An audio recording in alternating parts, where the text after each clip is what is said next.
Welcome to Fiber Optics Communication Systems by eFact.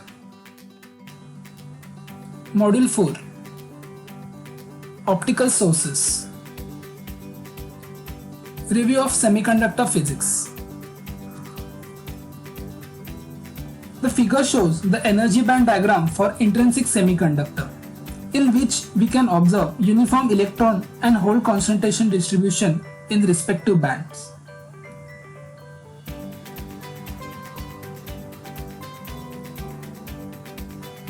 In N-type semiconductors, the electrons are majority charge carriers and the holes are minority charge carriers. The donor level is close to conduction band.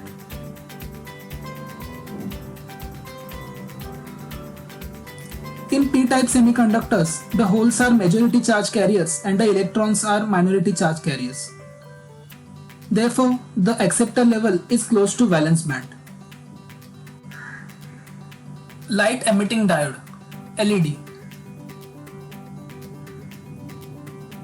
The principle of working of light emitting diode is when a free electron from the higher energy level gets recombined with the hole, then it gives out the light output. Here in case of LEDs, the supply of higher level electrons is provided by the battery connection. Quantum efficiency of a LED. The quantum efficiency of a LED is defined as the ratio of number of photons emitted out to the number of electrons injected in. Quantum efficiency is given by eta int is equals to number of photons emitted out upon number of electrons injected in. Internal optical power is given as P int is equals to eta int into I by Q into Hc by lambda, where P int is internal optical power and I is current. The external quantum efficiency is given by the ratio of optical power to the internal optical power. Surface emitting LED. In surface emitting LED, the plant of light emitting surface is placed in a perpendicular direction to the axis of optical fiber. In this structure, a veil is etched through the substrate of device and the optical fiber is cemented into it. The light emitted from the LED is directly coupled to the fiber. Edge emitting LED. In edge emitting LED, light is emitted from the edge of the device. Edge emitting LEDs couples more optical power for low numerical aperture. Wave guidance narrows the beam divergence. Laser. The term laser stands for light amplification by simulated emission of radiation. The laser light is monochromatic in nature. That means this light is having a single color or single wavelength. Similarly, this light is coherent in nature. That means all the wavelets contained in a laser light are in the same phase. Basic steps required to form laser beam are absorption, spontaneous emission and simulated emission. Absorption. Under normal condition, the tendency of electrons in case of semiconducting material is to stay at the lower energy level. This lower energy level is called as ground state, E1.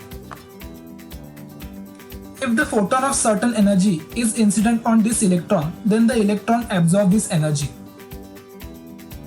So the total energy contained by that electron gets increased, and it is possible for that electron to shift towards the higher energy level, E2.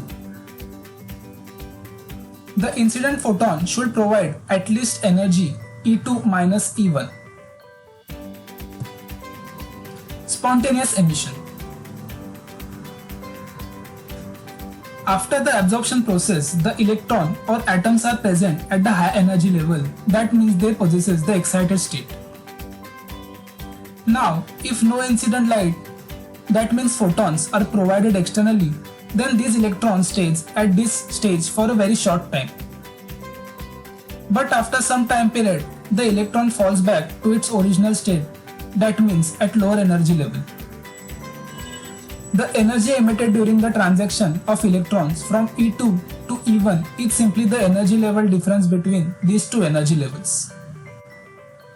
Stimulated emission. Before the occurrence of the spontaneous emission process, if the incident photon is allowed to strike to this excited electron, then there is no chance for this electron to go to the further higher energy level. In this case, once the external photon strikes to the excited electron, then electron leaves its position from this higher energy level and it will emit the photon. Thus, we are getting two photons at the output, one which is striking on the excited electron and other coming out because of the excited electron leaving the high energy level. So one input photon causes the emission of two photons and the light amplification takes place.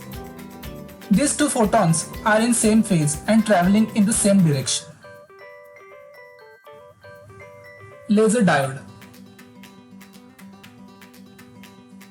Laser diode is an improved LED in the sense that it uses stimulated emission in semiconductor from optical transitions between distribution energy states of the valence band and conduction bands with optical resonance structure. Fabry-Perot resonator is used for such purpose. Laser diode characteristics: nanosecond and even picosecond response time, spectral width of the order of nanometer or less, high output power, narrow beam. Laser diodes have three distinct radiation modes, namely longitudinal, lateral and transverse.